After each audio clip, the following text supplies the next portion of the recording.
Good morning to everybody. Hope you can hear me well. So it's my pleasure to speak here at the Health 2.0, Marketing 2.0 intersection, which actually is the forum where who are innovating new age health products will actually be wanting to market them in a way which is going to reach their target audience and meet the requirements of the people. So, what are we speaking about when we talk about new age marketing products?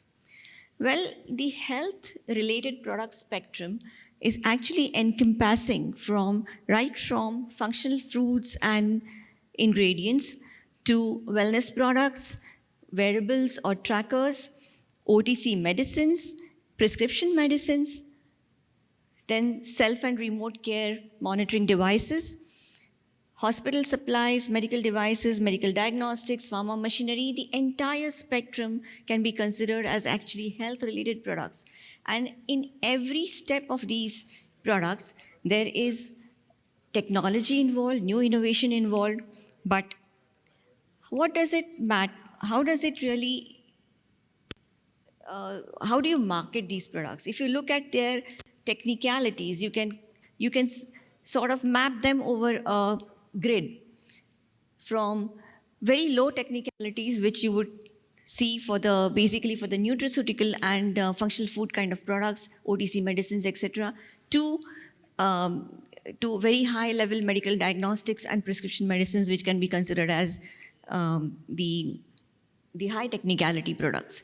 And most of the ones on the left-hand side are the B2C marketed ones, which is business to customer directly, whereas here you have many of them to B2B.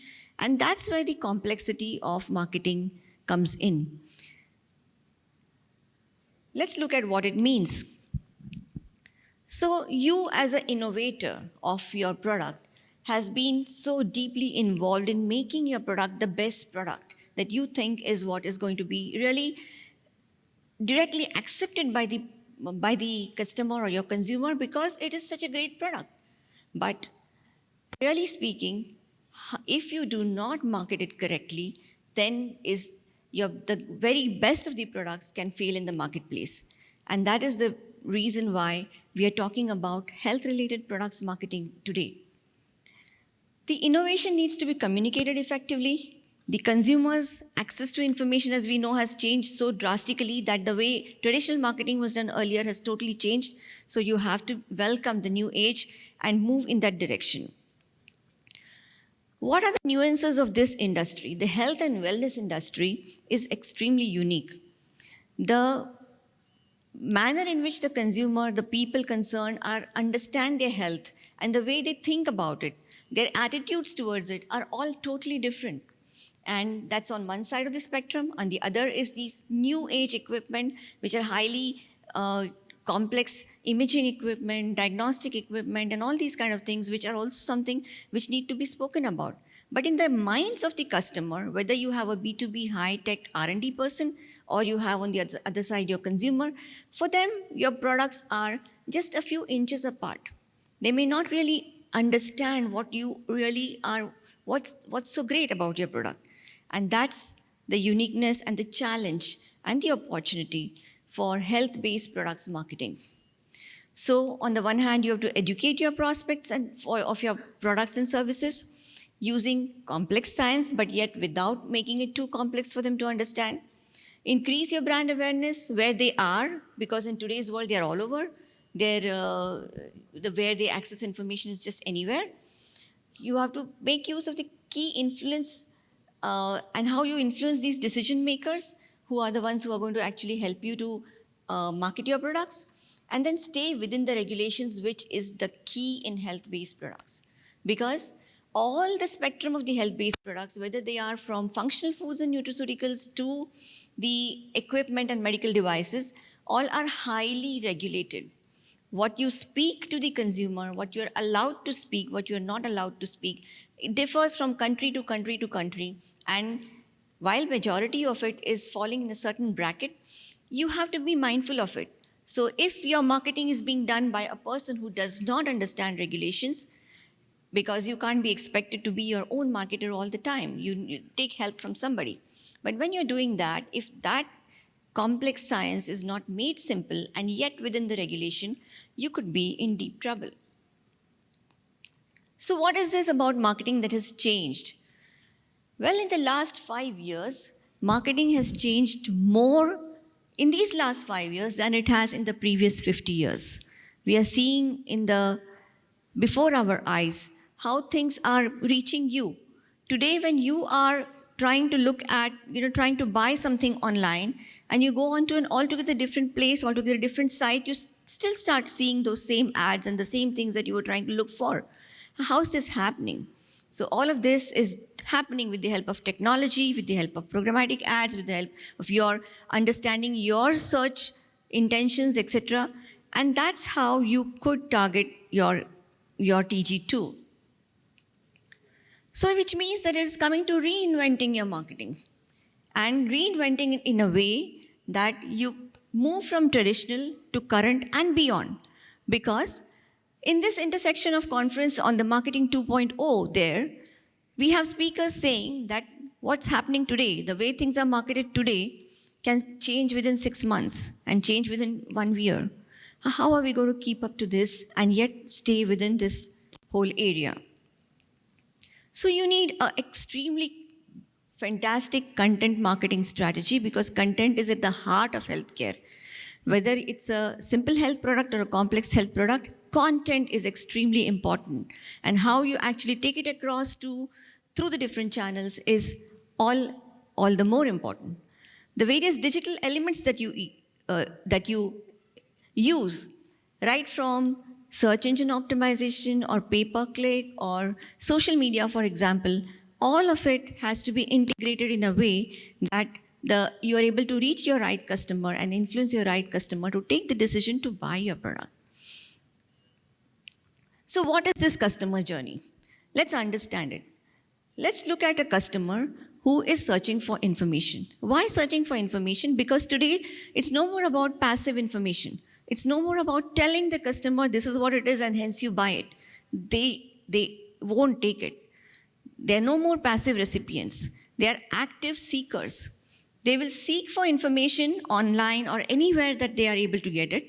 So they are searching for information, they're using internet, and they come across your company website, your company blogs, or your online marketplaces where your products are, and they will then take some action. If you have your brochure or something there, they'll download it, they will contact you if required, or if they don't have yet made any decision about it, they will go look for more information, educate themselves on what it is all about.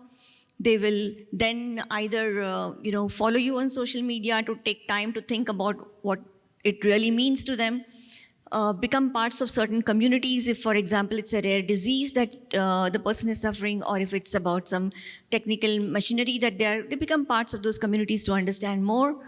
They will educate themselves through all the social posts and the search ads that you are, PPC ads that you are running, etc. Interact with them and finally take their decision to contact you. Which means that you have to have a omni-channel approach, which is the buzzword nowadays.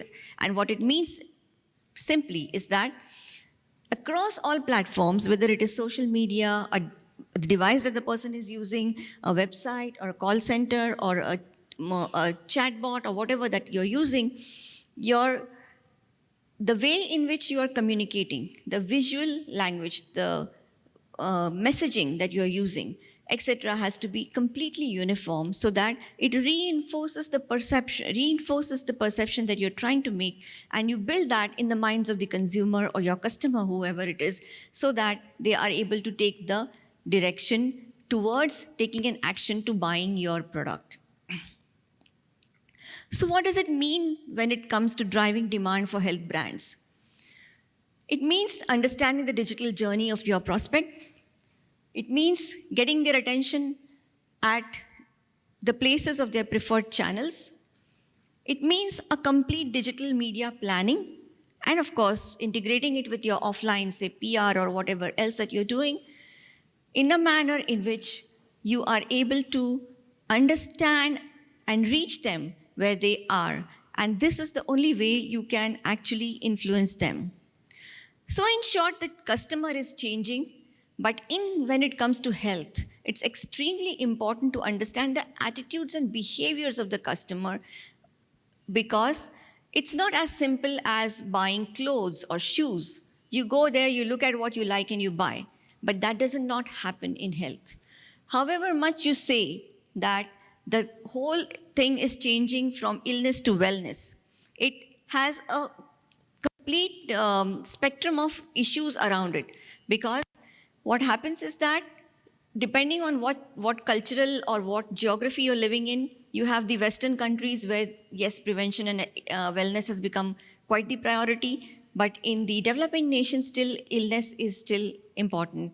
That's where people will not spend too much money on prevention. Things are gradually changing though, but they will only go to a doctor when they are ill. They won't just go for that. That's also one of the reasons why the preventive health checkups and these things are still taking such a long time for getting into the mainstream, into the lives of each and every person in developing countries.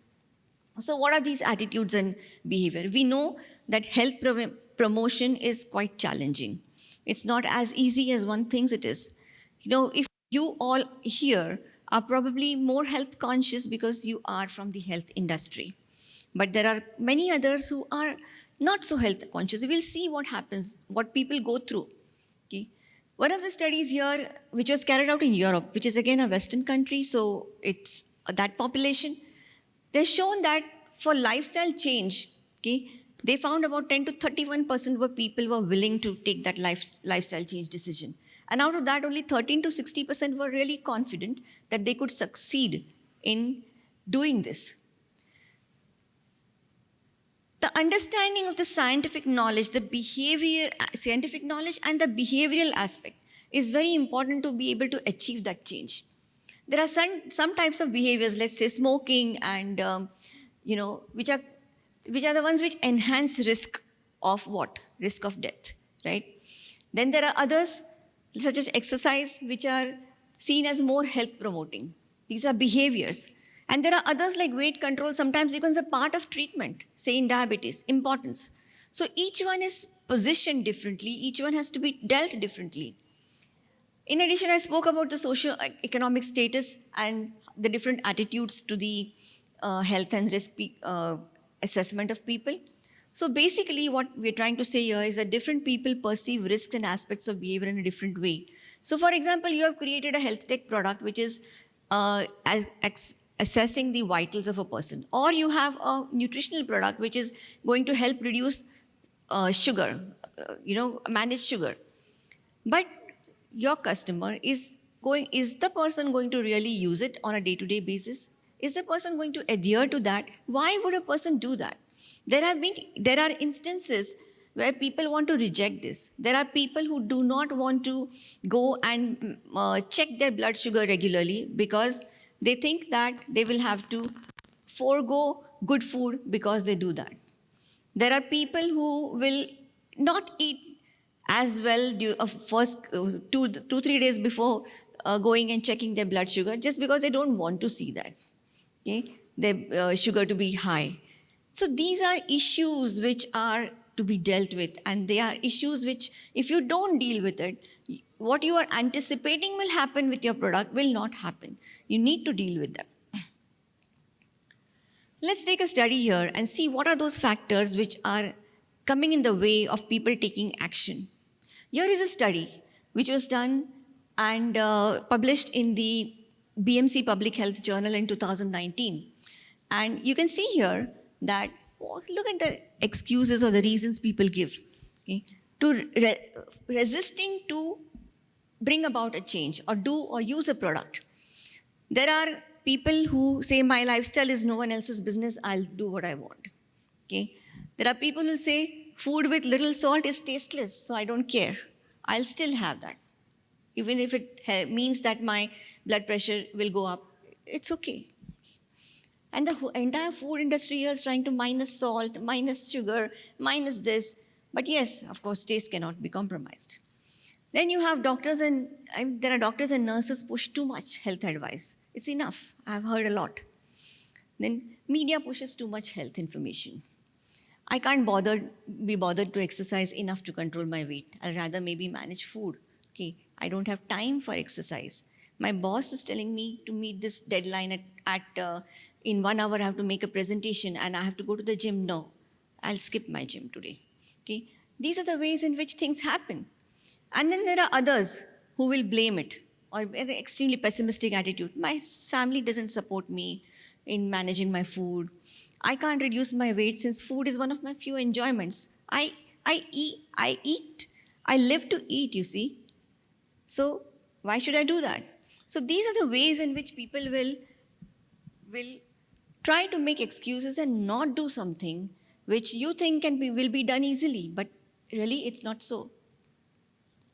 So what happens when you are marketing health-based products? Okay?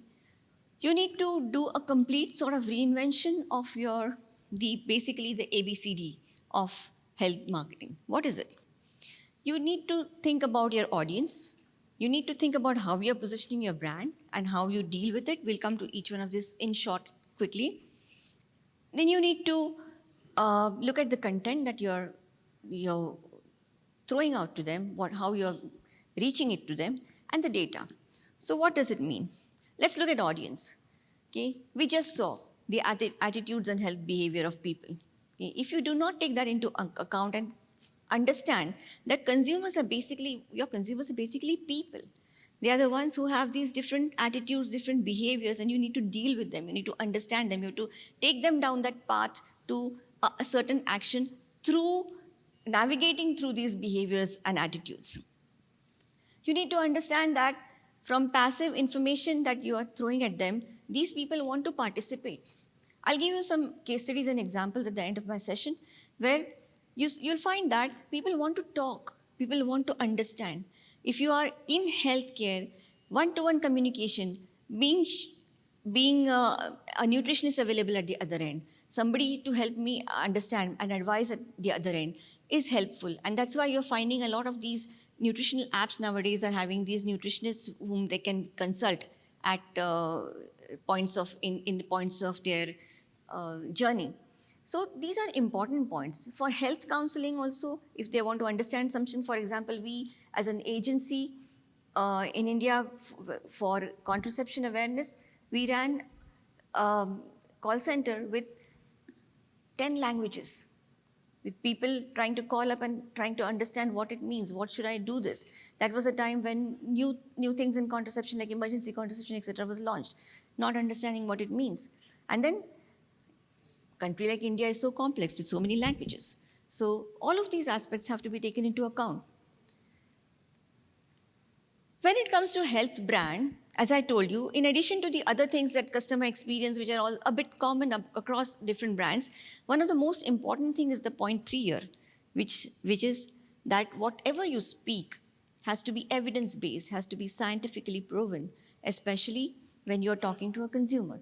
You know how much fake news goes around nowadays. This can cure this can cure that can cure that, and WhatsApp is a good, just keeps on spreading it all across.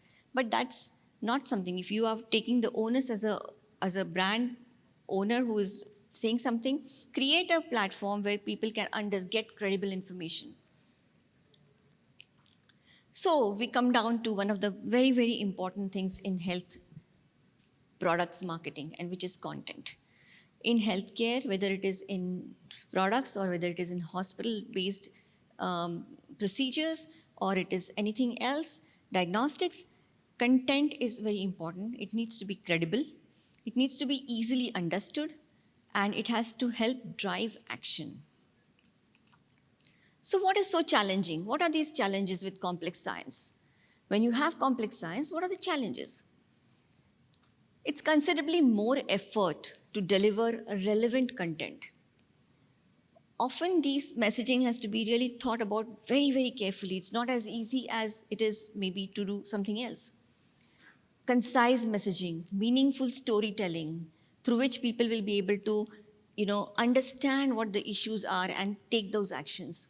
Something that can be quickly grasped, more targeted and thoughtful, and cautious. Because eventually, whatever we are asking a person to do is, we're touching lives of people, right?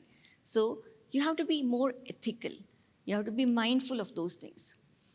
And we need to understand that the marketing mix is changing completely. As you can see, we spoke already about it, how the digital marketing is going around.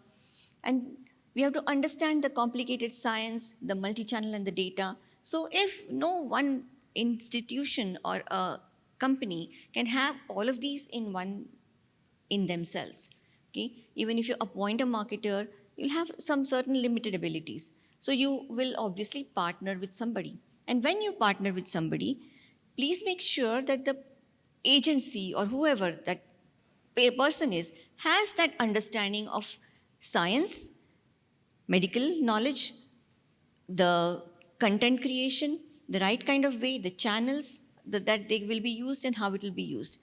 We have numerous examples wherein people have gone ahead, made some website somewhere, come back and said, oh my God, this is a complete waste of time.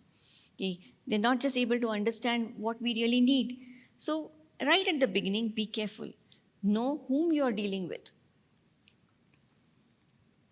And then coming to data, measurability and all of those things about data are very important. But at the end of it, it's just not just mathematics, right? You need to understand, make meaningful insights out of that. Do the people, what does that data mean from a health angle? What does it really mean? Are you able to gain those health insights? You have the right people who will help you get those insights. That's important. Sorry, I went backwards. This one is not moving ahead. Okay. So you need to plan your content strategy completely and properly.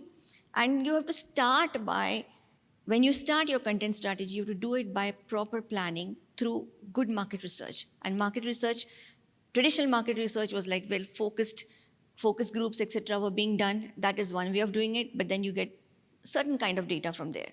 Then there is social listening, which happens, which means that there are tools and ways in which you are able to listen to what's going on social media and the conversations going around there.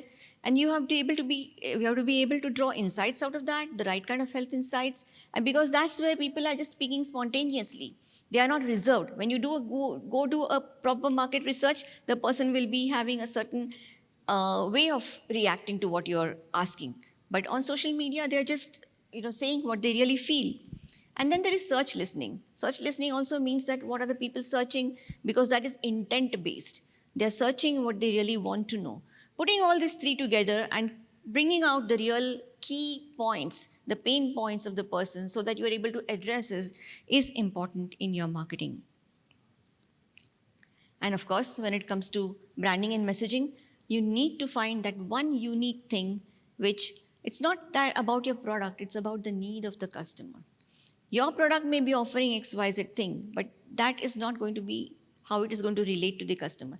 That customer or consumer, what is his pain point and how will you translate the advantage or the uniqueness about your product to meet that pain point is what marketing communication is all about.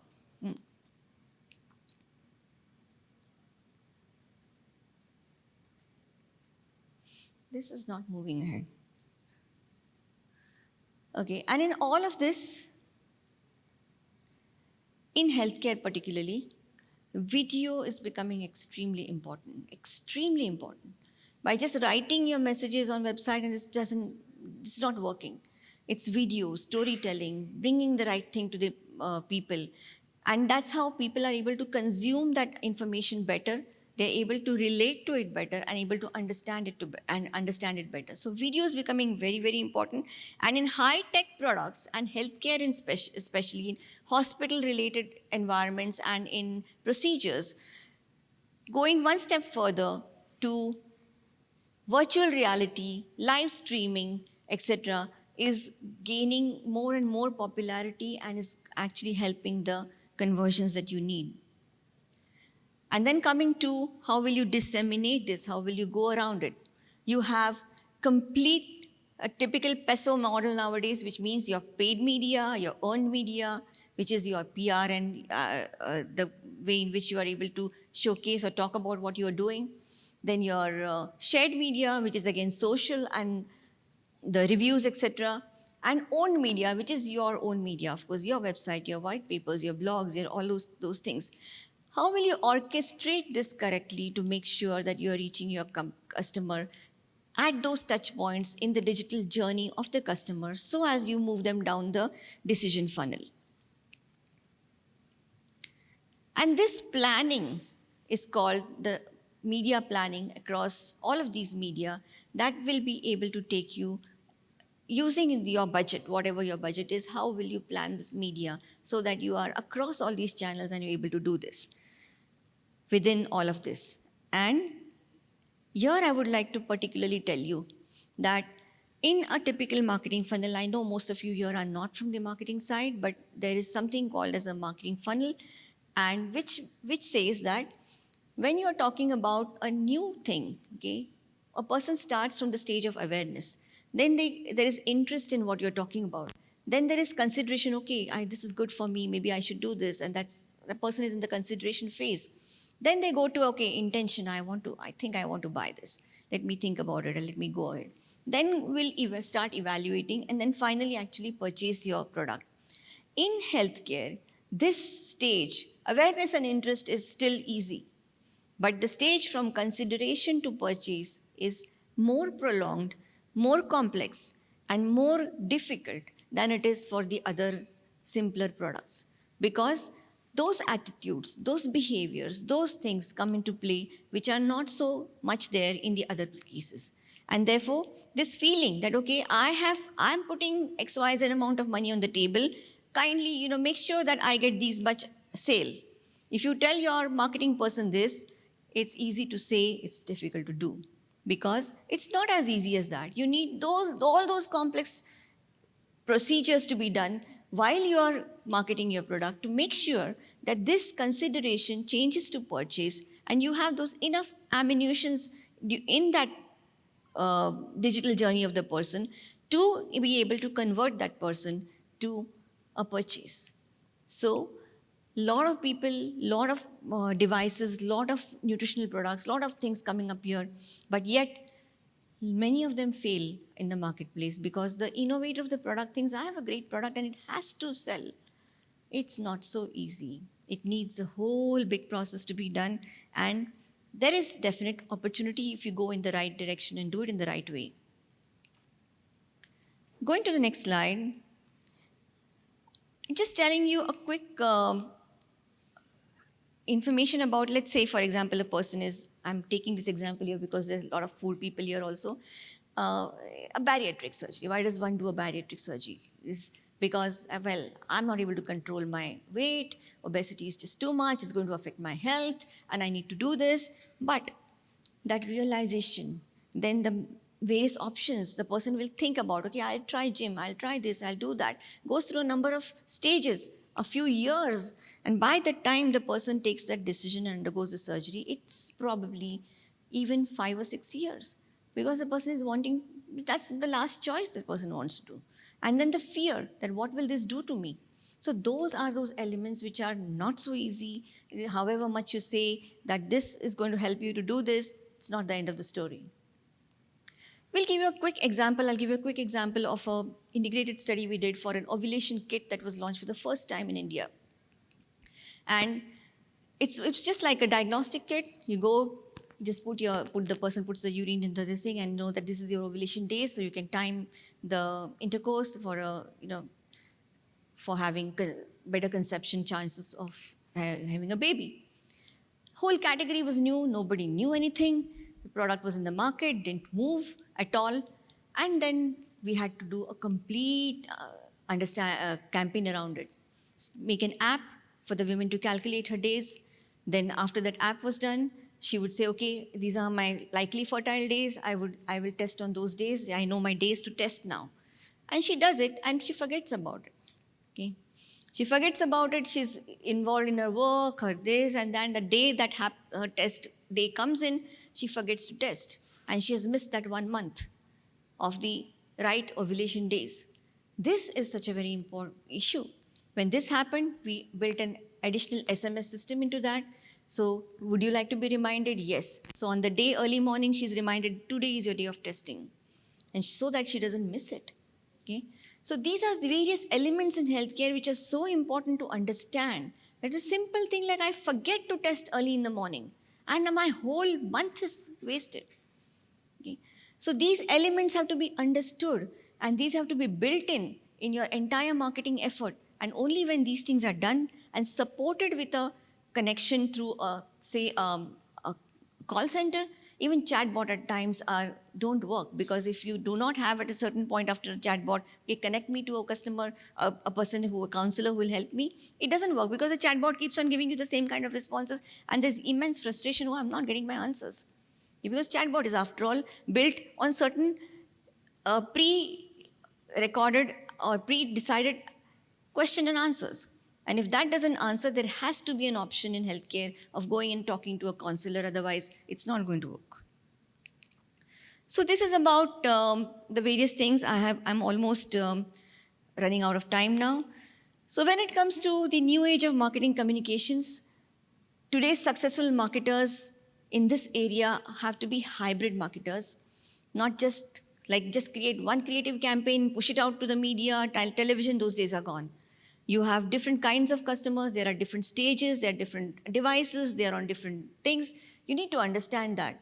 So therefore, find an agency partner who is able to provide you that full range of services and able to understand this. And above all, the agency should be health lingual.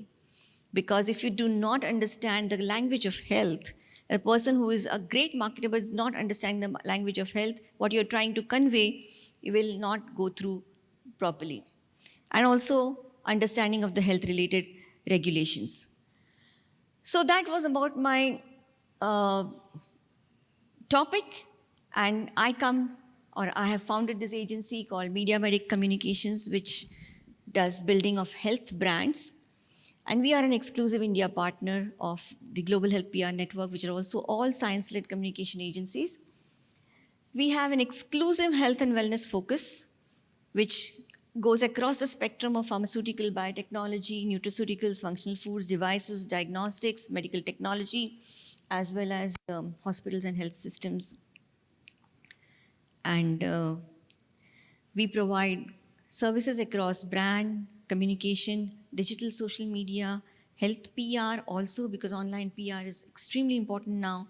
And we have, as an agency based out of India, won a lot of national and international awards for communications through digital and social media, for technology, for PR, for advertising in healthcare. And we do a CSR activity for progeria kids in India, because progeria is an ultra-rare condition. And to give you just a small glimpse about what it means to have a rare disease in which the progeria child looks so very different and weird. And there's so much social stigma that these kids, when we started trying to identify them, there are an estimated only 60 children in India and 320 across the world. When we started, there were only 2 children who were identified in India. Today, there are 23. Over the last 10 years, it's a CSR activity we do. And those children, the objective was to find them, help them go to the United States, where the Progeria Research Foundation is offering a treatment under investigation and now coming towards approval. And the other is to remove them out of that stigma, social stigma. Because when this social stigma was there, when we started this campaign, it was like, the children were dropping out of school because they were at the age of, when they're growing from this age of, say, 2-3 to around 10 to 12 years of age, and their lifespan is just about 14 or 15, they start aging rapidly. They start looking different. If any one of you have seen the Hindi movie Pa, in which Amitabh Bachchan has acted, that's what progeria is. And the child is just so little and, starts aging, starts getting all kinds of aging disorders like arthritis, heart attack, stroke, and all of these things at a very, very young age. And the child looks so different that they have to drop out of school. They are actually intelligent children. They are not mentally retarded. They are absolutely wonderful kids. But that's the problem. And over these years today, we've been highly successful in changing that stigma completely to a stage that we have these kids who are today like celebrities in India. They have been invited to shows, they're invited here, they're taken up the The Pediatrician Association has taken them onto stage, and it's just a wonderful, it's a complete case study which we can, some other time. I mean, you can go up to our website and look at it, or some of our videos across it. But that's something, that's what healthcare marketing means. It means touching lives of people, changing the way in which things happen, changing, making them do things which you think are so easy, but they are not easy. They have those inhibitions, those fears, those attitudes, that behavior. Change it. Of themselves, they're people. Some of the people in India, for example, do not want to say they have a certain disease, because then their daughters will not get married. Somebody will not marry their daughter because there is such XYZ genetic disorder in the family. So these are issues which are different. So if you think that you have a product which or innovation, a product which needs to be marketed, you have to consider all of these things so that you're able to break through that clutter and make that impact on the concerned people and be able to market your product effectively. Thank you.